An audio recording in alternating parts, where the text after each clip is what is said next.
But Dad lets me stay up until 11 on school nights. Mom says I don't have to do chores at her house. Dad doesn't make me eat vegetables, why do you? If you've heard these words from your child, you know the feeling. That flash of anger, the urge to say something negative about your ex, the frustration that you're trying to parent responsibly while he gets to be the fun parent, the fear that your kids will love him more because he has fewer rules. You want to scream, well, Dad is being irresponsible. But you know you shouldn't. You want to defend your choices, explain why your rules matter, make your kids understand, but they're standing there, arms crossed, comparing you unfavorably to their other parent. This is one of the most frustrating, common, and emotionally charged challenges of co-parenting after divorce. Different parenting styles in different households. Today, we're giving you actual scripts, real responses you can use when your child says, but Dad lets me. We're talking about how to maintain your standards without badmouthing your ex, how to help your kids navigate two different sets of rules, and how to protect your sanity when it feels like you're the only one doing the hard work of parenting. Because here's the truth, you can't control what happens in his house, but you can control what happens in yours, and you can teach your children something valuable in the process.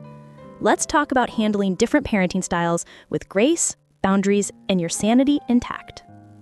Why this is so hard. Before we give you the scripts, let's acknowledge why the situation is so emotionally triggering.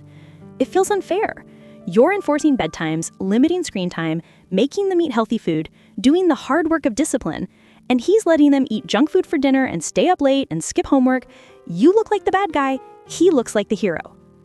You feel undermined. You're trying to teach responsibility, structure, healthy habits, and then they go to his house where none of that exists. It feels like your parenting is being sabotaged, like you're trying to build something and someone else keeps knocking it down. You worry about your kids. What if his permissive parenting is harming them? What if they're not getting enough sleep, eating poorly, missing out on important lessons? You can't protect them when they're with him, and that's terrifying. You fear they'll love him more. Let's be honest about this one. The parent with fewer rules often seems more fun. You worry your kids will prefer him, choose him, love him more because he's easier. That fear is real and painful. You're exhausted. Parenting is already hard. Co-parenting with someone who has completely different values and approaches is exponentially harder. You're constantly dealing with the fallout of his choices, reestablishing your rules, explaining why things are different here. You want to say what you really think. Every fiber of your being wants to say, Dad is being irresponsible. His parenting is lazy. He's prioritizing being liked over being a good parent. But you know bad-mouthing him hurts your kids, so you bite your tongue again and again. And the resentment builds. This is genuinely one of the hardest parts of divorced parenting. You're not overreacting. This is difficult, and you need strategies that actually work. Nicole's story. Nicole's ex was the Disneyland dad. Every weekend with him was pure fun. No bedtimes, no vegetables, unlimited screen time, eating out every meal, staying up late, zero chores, zero consequences for anything.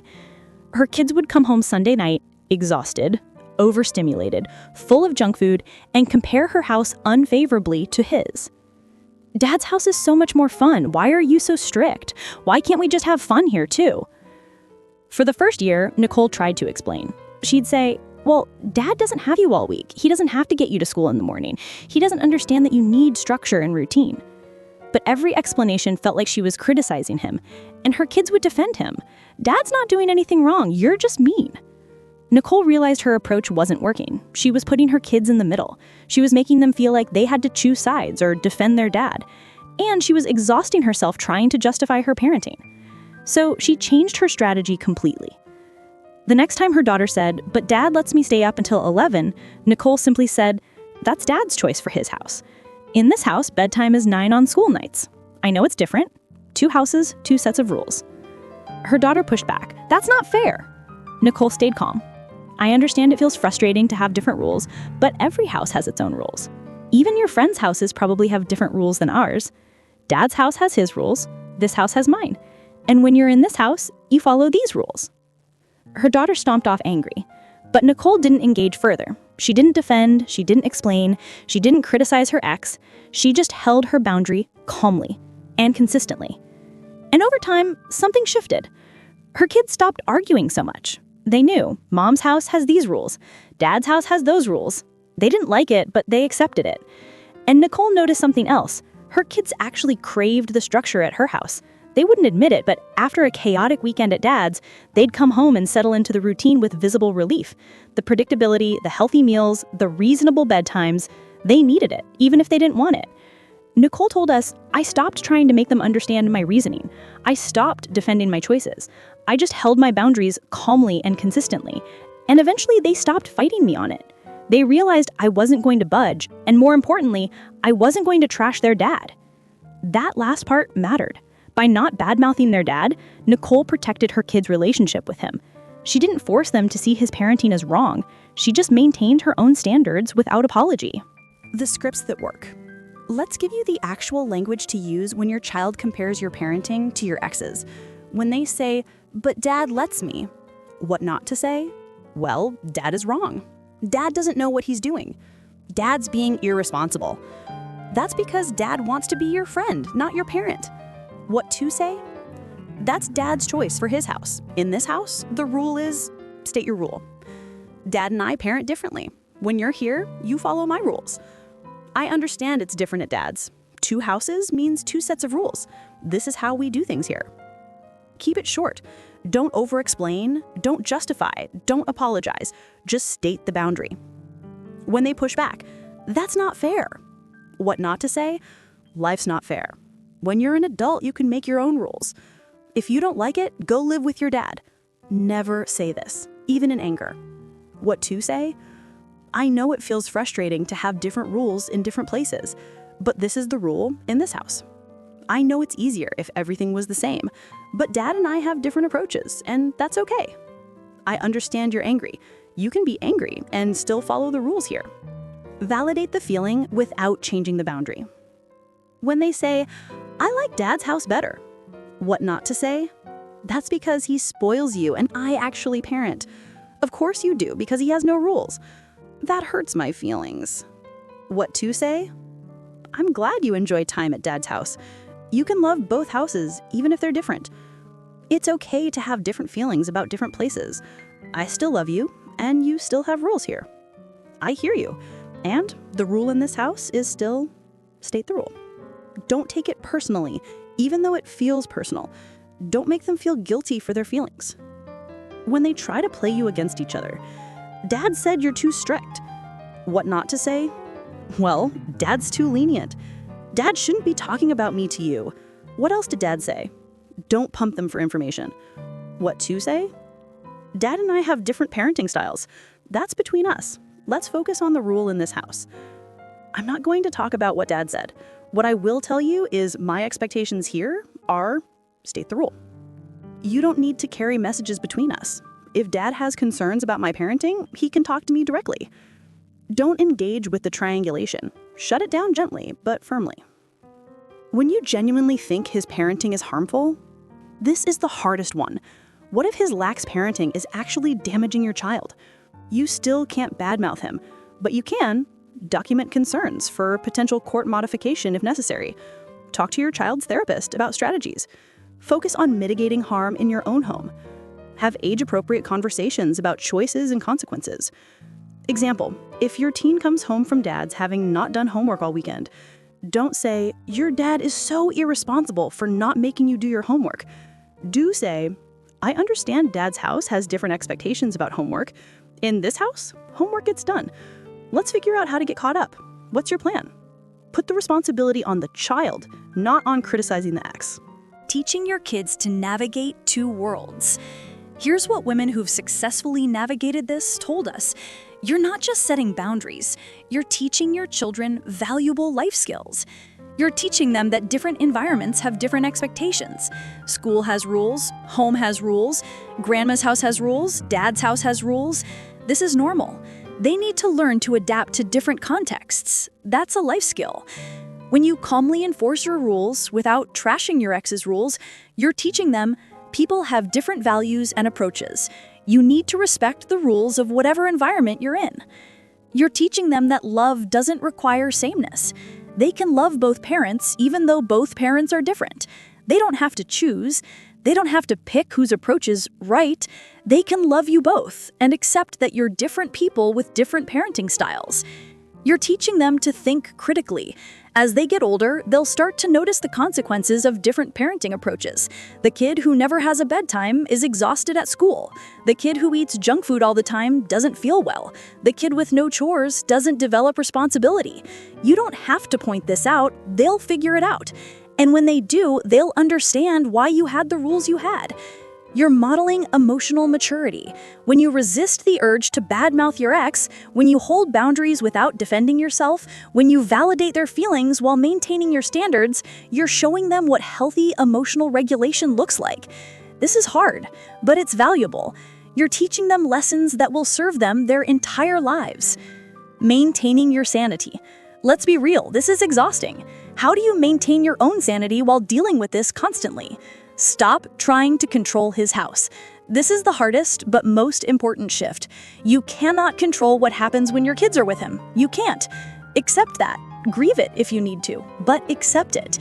Your energy needs to go into creating a healthy, structured, loving environment in your own home, not into trying to change his house. Focus on your long-term relationship with your kids. Yes, he might seem like the fun parent now, but as your kids mature, they'll appreciate the parent who gave them structure, taught them responsibility, and prepared them for the real world. You're playing the long game. Don't sacrifice long-term respect for short-term likability. Find support. Talk to other divorced parents dealing with this. Join a support group. See a therapist. Vent to friends who get it. You need people who understand how hard this is and can validate your feelings. Document patterns if necessary. If his parenting is genuinely harmful, document it. Save texts, keep a log, talk to teachers. If you ever need to pursue a custody modification, you'll have evidence. But don't obsess over documentation. Only do this if there's genuine concern for your child's well-being. Create consistency in your own home. You can't make both houses consistent, but you can make your house predictable. Same bedtimes, same meal routines, same chore expectations, same consequences. That consistency is a gift to your children, even if they don't recognize it now. Celebrate the small wins. Your kid ate vegetables without complaint? Win. They did their homework without being asked? Win. They followed the bedtime routine? Win. These small victories matter. Remember, you're doing the hard work. The easy route is to have no rules, no structure, no consequences. You're taking the harder route because it's better for your kids. That's good parenting, even when it's thankless. When to compromise versus when to hold firm. Not every difference needs to be a battleground. Pick your battles wisely. Hold firm on issues of safety and well-being.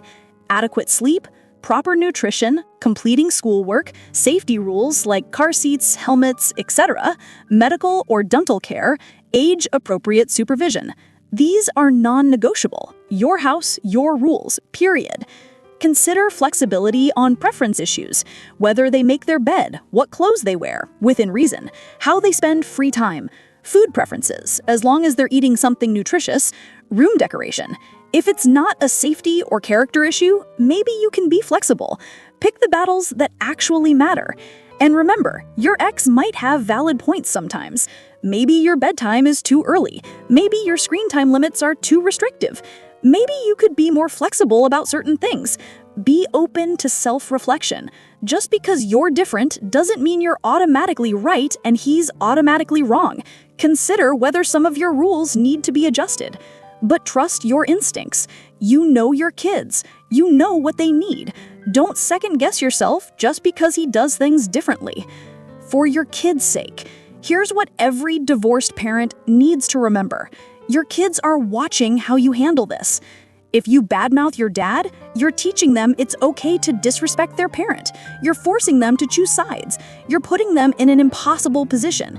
If you hold your boundaries without criticizing him, you're teaching them that people can disagree respectfully, that different doesn't mean wrong, that they can love both parents without betraying either. Your kids will remember how you handled this. They might not appreciate it now, they might fight you on it, they might complain that you're too strict while dad is fun. But later, when they're adults, they'll understand. They'll recognize that you prioritize their well-being over their momentary happiness, that you took the harder path because it was the right path. They'll respect you for it. Trust that. And in the meantime, take comfort in knowing you're doing your best in an impossible situation. That's all anyone can ask of you. Here's what I want to ask you today.